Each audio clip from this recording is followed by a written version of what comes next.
Salam alaikum, ihr Lieben. Willkommen auf meinem Kanal zu einem neuen Gesundheitsvideo von mir.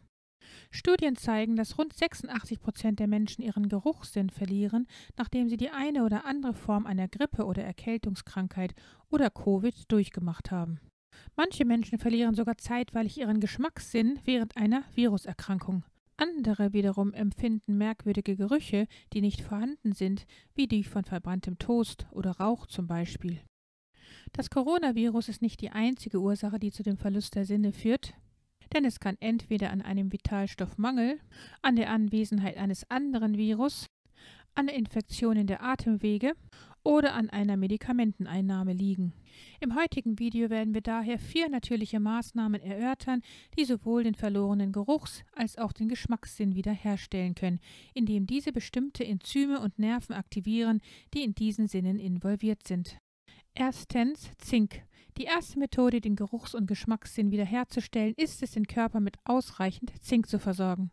Zink ist das wichtigste Spurenelement im Körper, um diesen beim Kampf gegen Viren und bei Infektionen der Atemwege, die die Lungen und die Atmung beeinflussen, zu unterstützen. Zink ist reichlich in den folgenden Nahrungsmitteln enthalten: Schalentiere, Fisch, Meerestiere, Innereien und Rinderfleisch und in Samen und Nüssen aller Art. Viele Menschen haben einen Mangel an Zink, weshalb es bei ihnen schneller zu einer Erkältung oder Grippe kommt. Virusbedingte Grippearten wie auch Corona verbrauchen den Zinkspeicher im Körper, weil der Körper sich damit gegen den Virus wehrt, indem seine Immunzellen die weißen Blutkörperchen und die T-Zellen beschleunigen, welche den Virus im Körper effektiv angreifen und somit den Körper bei der natürlichen Heilung unterstützen. Das Problem ist jedoch, dass Zink eine weitere Aufgabe im Körper übernimmt, indem es bestimmte Enzyme im Mund und der Nase aktiviert, die normalerweise für den funktionierenden Geruchs- und Geschmackssinn verantwortlich sind.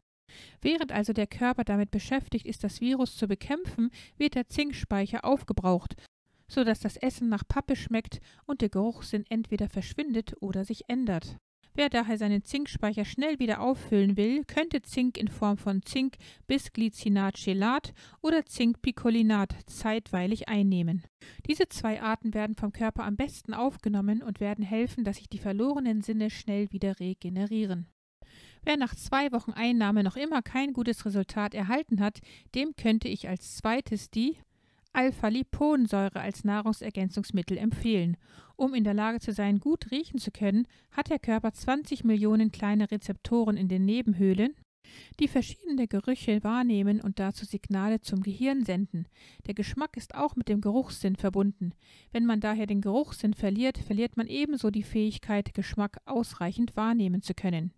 Wie dies funktioniert, ist folgendermaßen: Wann immer die Nase einen Geruch aufnimmt, werden einige dieser Rezeptoren aktiviert, die dann elektrische Signale an den Riechkolben senden. Der ist im Wesentlichen eine Masse aus Nervengewebe, der dem Gehirn dabei hilft, Gerüche und auch Geschmack von Nahrung wahrzunehmen. Wenn der Körper nun mit einem Virus infiziert ist, wird der Riechkolben dem Körper dabei helfen, den Virus zu bekämpfen, indem er Virustrümmer einfängt und diese an die T-Zellen weiterleitet. Das tut er, um den Virus daran zu hindern, das Zentralnervensystem zu befallen. Dies kann dann leider zu Nervenschäden zwischen dem Riechkolben und dem Gehirn führen, was dann zu den genannten Verlusten im Geruchs- und Geschmackszentrum führen kann. Um diese Nerven zu heilen, wäre stark zu empfehlen, die Alpha-Liponsäure als Nahrungsergänzungsmittel einzunehmen. Außerdem vermindert sie Missempfinden und Nervenschmerzen. Denn dieses starke Antioxidant hat in Studien bewiesen, dass es weiteren Schaden an den Nerven verhindern kann und ihnen dadurch die Möglichkeit gibt, auf natürlichem Wege wieder auszuheilen. Alpha-Liponsäure schützt Nervenzellen und erhöht die Nervenleitgeschwindigkeit. Außerdem vermindert sie Missempfinden und Nervenschmerzen. Alpha-Liponsäure kann in der sogenannten R- oder S-Form vorliegen, wirksam ist allerdings nur die R-Liponsäure. Als dritte natürliche Maßnahme, um den verlorenen Geruchs- und Geschmackssinn wiederherzustellen, wäre das Benfotiamin. Dies ist eine fettlösliche Vorstufe des wasserlöslichen Vitamin B1, des Thyamins, welches die einzigartige Fähigkeit besitzt, tief in die Nervenzellen durch die fetthaltige Myelinscheide der Nerven, also die Ummantelung der Nerven, einzudringen. Eine klinische Studie konnte nachweisen, dass Benfotiamin 5-mal besser vom Körper aufgenommen wird als einfaches Thiamin. Durch seine lipidlöslichen Eigenschaften gelangt Benfotiamin auch ohne Transporter direkt in die Zelle und wird dort in seine biologisch aktive Form, das Thiamindiphosphat, umgewandelt. Wenn man dieses Benfotiamin nun täglich supplementiert, wird dies dazu führen, die geschädigten Nerven wieder zu regenerieren. Es hilft daher auch dabei, den Riechkolbennerven zu reparieren, um so den Geruchs- und Geschmackssinn wieder herzustellen. Was nun die vierte natürliche Maßnahme betrifft, um den verlorenen Geruchs- und Geschmackssinn wiederherzustellen, ist das Algenöl, also die langkettigen Omega-3-Fettsäuren DHA und EPA. Denn sie beschleunigen den Heilungsprozess dieser Nerven. Die langkettigen Omega-3-Fettsäuren tragen auch dazu bei, dass die Hüllen der Nervenzellen geschmeidig bleiben. Diese Myelinschicht besteht zu etwa 75% aus Fett, wobei Omega-3 und Omega-6-Fettsäuren dominieren. Zugleich verbessern Omega-3-Fettsäuren die Sauerstoffversorgung in den Körperzellen und Omega-3-Fettsäuren sind grundsätzlich in der Lage, im Körper vorhandene Entzündungsherde zu beruhigen, wodurch jede Erkrankung schneller ausgeheilt werden kann.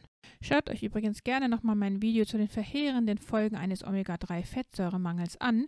Mein Video dazu verlinke ich euch hier oben. Ja, wenn daher jemand seinen Geruchs- und Geschmackssinn verloren haben sollte, dann hoffe ich, dass ich hier mit diesem Video von Nutzen war. Wenn es euch daher gefallen haben sollte, dann gebt mir gerne einen Daumen nach oben und teilt das Video mit euren Freunden und Bekannten.